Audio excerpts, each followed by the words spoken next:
Namaste and welcome to happy vibes. आज आपण बोडण या कुळाचाराचा व्हिडिओ पाहणार आहोत। बोडण भरणे हा विधी कोकणस्थ ब्राह्मण समाजाचा एक पारंपरिक कुळाचार मानला जातो। ही एक देवीची पूजा किंवा देवीचा कुळाचार आहे। सर्व कोकणस्थांमध्ये ही पद्धत असतेच असं नाही। कोणाचा नवस म्हणून, कोणाकडे पूर्वापार चालत आले आहे म्हणून, कुणी मागून घेतलेले असते, तर काहींच्याकडे वार्षिक बोडण असते। बोडण कधी भरतात तर नवीन वास्तू झाली असेल तर वास्तूचं बोडण असतं। म्हणजे फ्लॅट, बंगला, प्लॉट काहीही नवीन घेतलं तर वास्तूचं बोडण करतात। अगदी रिडेव्हलपमेंट नंतर पुन्हा त्या फ्लॅटमध्ये राहायला आलात तरी वास्तूचं बोडण असतं। घरात लग्न कार्य झालं असेल तर त्याचं बोडण भरतात। हे लग्न घरातील मुलाचं किंवा मुलीचं कोणाचंही झालं असलं तरी बोडण भरतात। त्यानंतर घरात नवीन बाळाचे आगमन झाले की त्याच्या जन्माचं बोडण असतं। इथेही मुलगा मुलगी काही झालं तरी बोडण भरतात। मुलाची मुंज झाली की मुंजीचंही बोडण असतं। काही जणांकडे वर्षातून एकदा हा कुळाचार केला जातो, म्हणजे वार्षिक बोडण असतं। काहींकडे त्रैवार्षिक म्हणजे 3 वर्षातून एकदा बोडण भरतात। अर्थात प्रत्येक घराच्या रीतीप्रमाणे यात बदल होईल। बोडणाचे काही नियम आहेत ते बघूया। प्रथम, बोडण कधी भरत नाहीत तर चातुर्मासात म्हणजे आषाढी एकादशीपासून ते कार्तिकी एकादशीपर्यंत बोडण करत नाहीत। याखेरीज पौष, चैत्र आणि अधिक महिन्यातही बोडण भरलेलं चालत नाही। दर महिन्यात येणाऱ्या चतुर्थी, एकादशी आणि प्रदोष या दिवशी पण बोडण भरलं जात नाही। प्रदोष जर संध्याकाळी चालू होत असेल तर तो दिवस चालेल, कारण बोडण 12 वाजेपर्यंत भरून होतं। घरात किंवा चुलत घराण्यातही कोणी स्त्री गर्भवती असेल तर तिची डिलिव्हरी होईपर्यंत बोडण भरता येत नाही। सोयर, सुतक यामध्येही अर्थातच बोडण भरायचं नाही।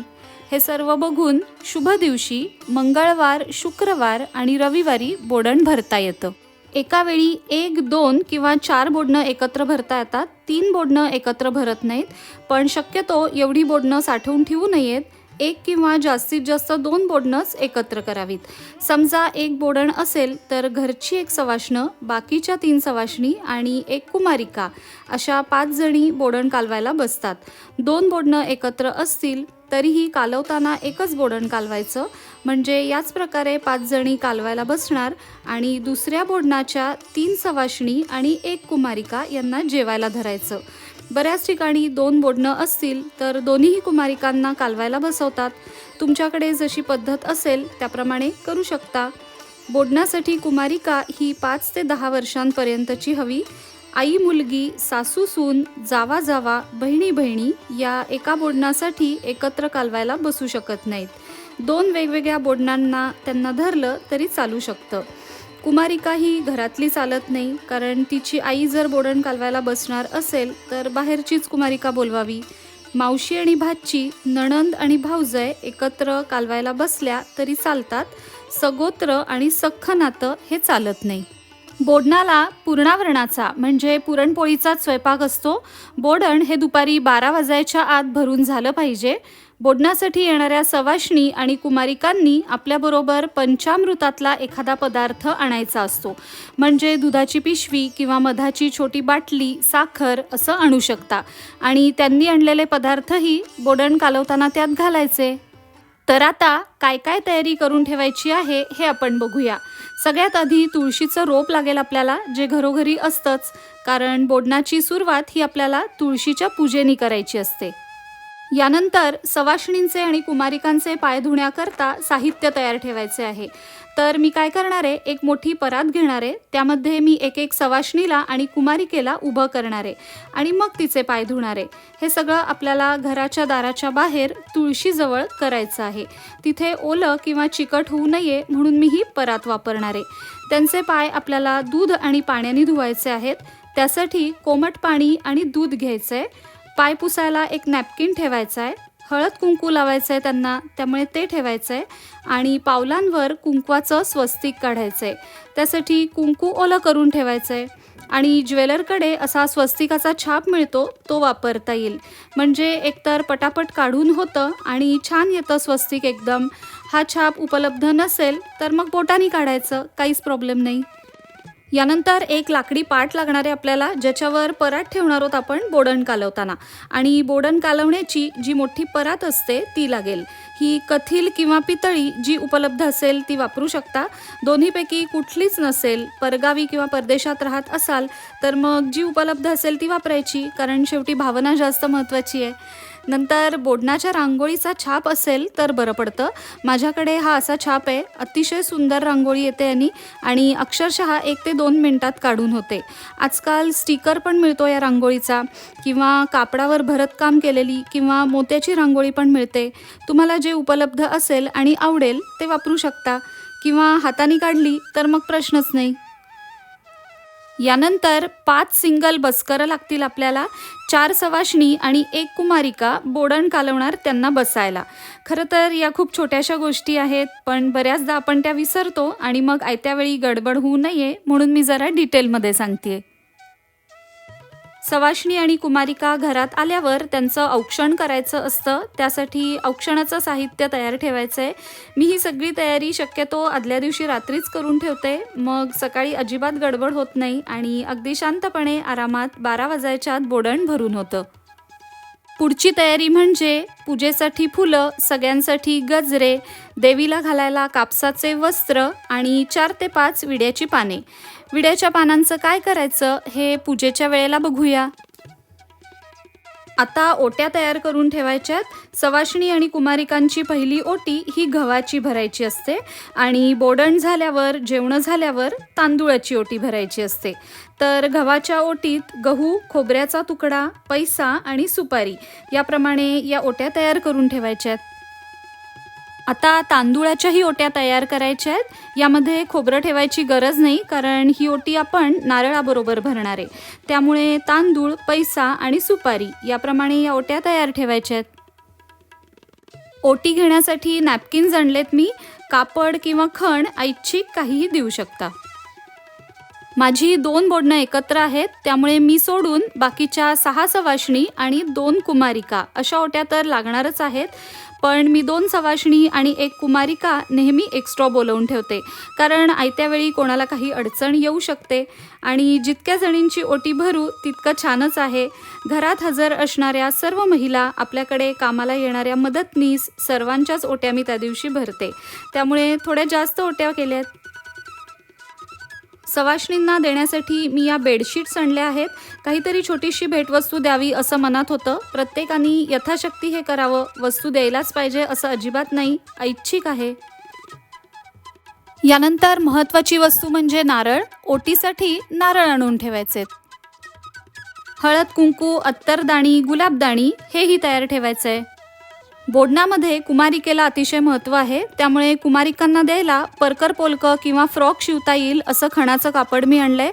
त्यावर गळ्यातल्या कानातल्याचा सेट, बांगड्या, तेल, शॅम्पू, टिकल्या, नेल पॉलिश असं सगळं साहित्य आणलं आहे. छोट्याशा कुमारिकांना जेव्हा हे देतो त्यावेळी त्या एकदम खुश होतात आणि मग आपल्यालाही छान वाटतं. हेही यथाशक्ती करायचं आहे. मी म्हटलं तसं 1 कुमारिका एक्स्ट्रा बोलवली आहे, त्यामुळे तिघींसाठी 3 सेट्स तयार ठेवलेत. बोडणाच्या दिवशी सकाळी करायची तयारी म्हणजे पंचामृत. तर फुलपात्रांमध्ये साखर, दूध, तूप, दही आणि मध घालून ठेवायचं. एक चांदीची पळी ठेवायची आणि त्या पळीला सोन्याची साखळी गुंडाळून ठेवायची आहे. बोडण कालवायला सुरुवात करतो तेव्हा सुरुवातीला या पळीनी 2-3 वेळा प्रत्येक वस्तू घालायची आणि मग डायरेक्ट भांड्यानी घातलं पंचामृत तरी चालू शकतं. आता आपण जी विड्याची पाने आणली आहेत त्याचे 2 विडे बनवायचे आहेत. 1 रुपयाचं नाणं आणि सुपारी ठेवायचे. हे विडे कधी वापरायचे ते नंतर दाखवीनच. आणि सुपारीच्या गणपतीची पूजा करणार आहोत आपण, तर त्यासाठी 1 सुपारीही घ्यायची आहे. सगळी जय्यत तयारी झालेली आहे. आता बोडणाच्या दिवशी सकाळी दारावर आंब्याचं डहाळं किंवा तोरण लावायचं आणि दारासमोर सुंदर रांगोळी काढायची. तुळशीची कुंडी बाहेर नेऊन ठेवायची आणि तिच्या भोवती पण छान रांगोळी काढायची. आता सर्वप्रथम आपण तुळशीची पूजा करणार आहोत. तुळशीला पाणी घालायचं, हळद कुंकू व्हायचं, गजरा घालायचा आणि तिची ओटी भरायची. ही ओटी नंतर घरीच ठेवायची. जिचे बोडण आहे तिने घ्यायचे. तुळशीची ओटी भरायची पद्धत प्रत्येक घरात असतेच असं नाही. तुमच्याकडे असेल तर भरा, नाहीतर नुसतीच पूजा करायची. आता आपल्याला देवीसाठी कणकेचे दागिने आणि दिवे करायचेत. त्यासाठी साधारण 1 ते 1.5 वाटी कणिक घ्यायची, त्यात थोडीशी हळद घालायची म्हणजे छान पिवळा रंग येतो आणि थोडीशी घट्ट कणिक मळायची. आता याप्रमाणे देवीसाठी सिंहासन आणि लोड बनवायचे, हराडेरा करायचा आणि बाकी सुंदर दागिने बनवायचे. मंगळसूत्र, हार, पाटल्या, बांगड्या, वेणी, नथ आणि मुख्य म्हणजे भंडारासुद्धा बनवायचा आणि 5 दिवे करायचे. हे बघा, हे असे सुंदर दागिने तयार झालेले आहेत. हराडेरा दिसत असेल तुम्हाला, त्यात दूध घालून ठेवायचं. एखाद्या काडीला कुंकू लावून याप्रमाणे दागिने छान सुशोभित करायचे. कणकेचे जे 5 दिवे केले आहेत त्यात तूप आणि वात घालून आरतीचं तबक तयार करायचं. बोडणाला सुरुवात करण्यापूर्वी याच दिव्यांनी आरती करायची आहे. बाकीची सगळी तयारी झाली आहे, तर बोडणाची रांगोळी काढूया.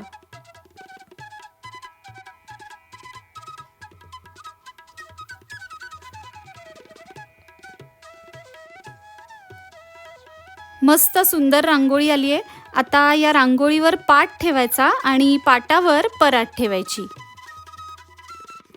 आपल्या सर्व सख्यांचे आगमन झालेले आहे, तर सर्वप्रथम त्यांचे पाय धुवायचेत. पहिल्यांदा कोमट पाणी घालायचं, मग दूध घालायचं आणि मग परत पाणी घालायचं. नॅपकिननी पाय पुसायचे आणि मग कुंकवाचं स्वस्तिक पायावर काढायचं.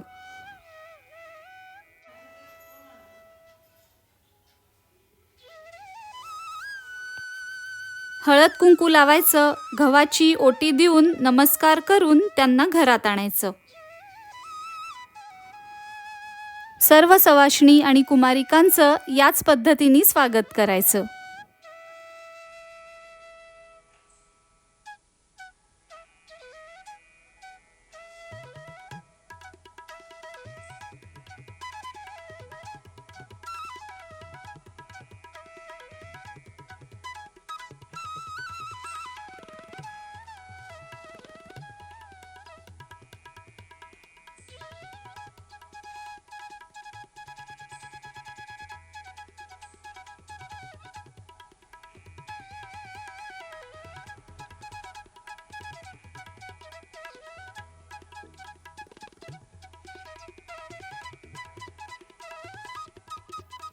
आता सगळ्यांचे औक्षण करायचे आणि गजरे घालायला द्यायचे.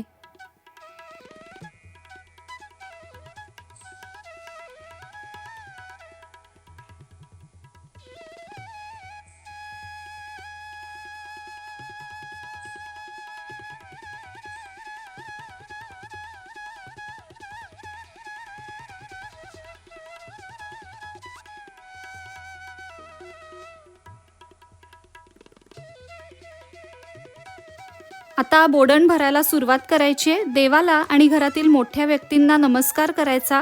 जिचे बोडण आहे ती आणि 3 सवाष्ण व 1 कुमारिका अशा 5 जणींनी बसायचं.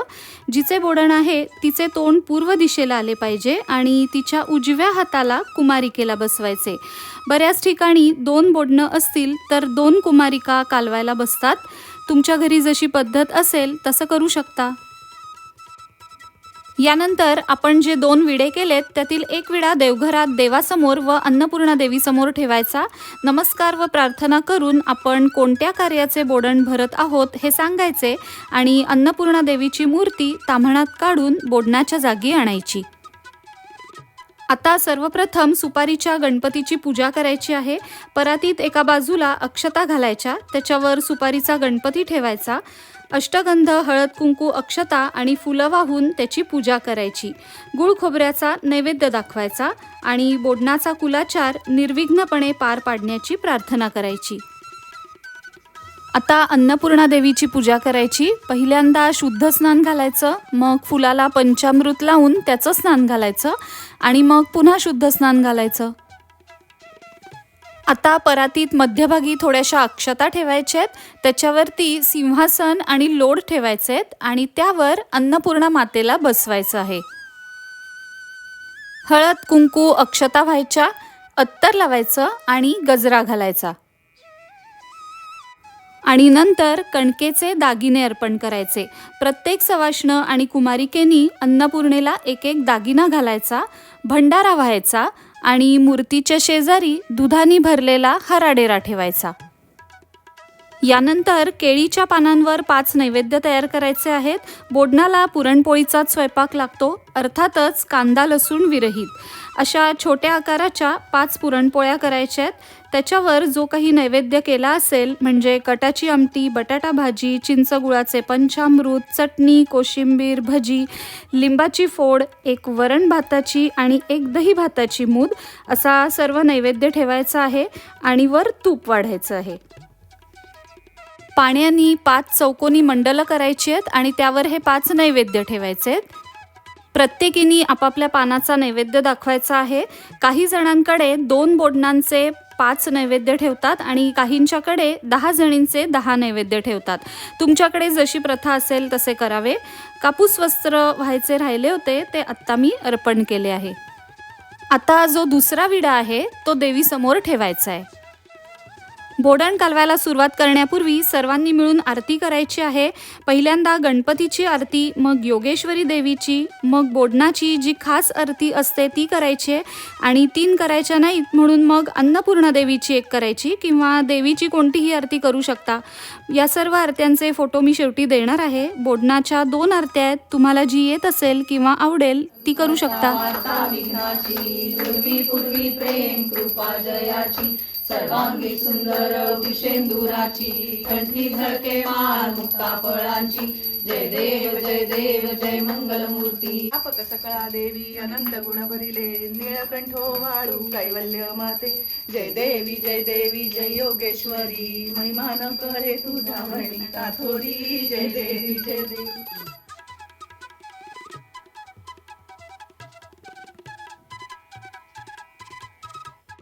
आरत्या करून झाल्या की प्रत्येकीने एक एक दिवा आपल्या नैवेद्यावर ठेवायचा आहे आणि त्या दिव्यावर याप्रमाणे हाताची ओंजळ धरायची आहे.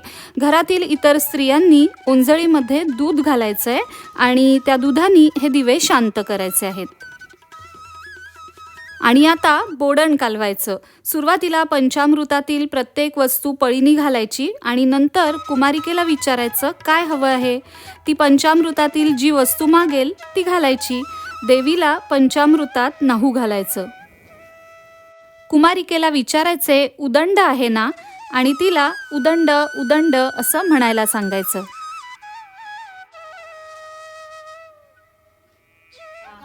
काय हवं? आता काय हवं? मध हवाय. मध हवाय. कुमारिका बोडण कालवत असताना घरातील सर्वांनी तिला नमस्कार करायचा. तिला देवीची मूर्ती, पैसा आणि सुपाऱ्या शोधायला सांगायचे. बोडण कालवून झाल्यावर बोडणाला बसलेल्या घरातल्या सवाष्णींनी तिच्याकडून ते घ्यायचं. कुमारिकेला धायलीस का असं विचारायचं आणि ज्यावेळेला ती तृप्त होईल तेव्हा बोडण कालवायचं थांबवायचं. यानंतर देवीची मूर्ती बाहेर काढायची आणि तिच्या तोंडाला पुरण लावायचं. तसंच 1 रुपयाचं नाणं आणि 2 सुपाऱ्या असतील त्याही बाहेर काढायच्या. बोडण कालवून झाल्यावर सगळ्यांनी हाताला थोडं थोडं पुरण चोळायचं आणि हात स्वच्छ करायचे. तसंच देवीला कोमट पाण्याने स्वच्छ स्नान घालायचं आणि देवघरात तिच्या स्थानावर ठेवून द्यायचं. आपण अगदी 11:15 सुरुवात केल्यामुळे 11:45च्या आतच आपलं बोडण भरून झालेलं आहे. बोडणाच्या अंगाऱ्यापैकी थोडासा अंगारा छोट्याशा वाटीत काढून घ्यायचा आणि घरातील प्रत्येकाने अंगाऱ्याचं बोट कपाळाला लावून घ्यायचं. हे कालवलेलं बोडण परातीतून एखाद्या स्टीलच्या डब्यात काढायचं आणि लगेचच गाईला खाऊ घालायचं. यामध्ये फक्त अन्नपदार्थ, पंचामृत आणि केळीची पानंच आहेत. अर्थातच जवळपास मोकळ्या गाई किंवा गोठा असेल आणि मालकांची परवानगी असेल तरच हे करता येईल. त्यामुळे आधीच त्यांच्याशी बोलून ठेवायचं. फक्त हे लगेचच करायचं, जास्त वेळ ठेवायचं नाही. हे सर्व झाल्यावर सगळ्यांनी एकत्र बसून कहाणी वाचायची. नेहमीप्रमाणेच पहिल्यांदा गणपतीची कहाणी आणि नंतर बोडणाची कहाणी वाचायची. संपूर्ण चातुर्मास पुस्तकात या दोन्ही कहाण्या आहेतच. आता देवाला नैवेद्य दाखवायचा. वास्तुपुरुषालाही दही भाताचा नैवेद्य दाखवायचा किंवा तुमच्याकडे जशी पद्धत असेल तसं करू शकता. सगळ्यांना जेवायला वाढायचं आणि जेवणं झाल्यावर आठवणीने विडा किंवा तांबूल द्यायचा. जेवणं झाल्यावर पहिल्यांदा कुमारिका आणि मग सवाष्ण यांना बसवून त्यांच्यासाठी ज्या वस्तू आणल्या आहेत त्या द्यायच्या आणि मग नारळ आणि तांदूळांनी ओटी भरायची.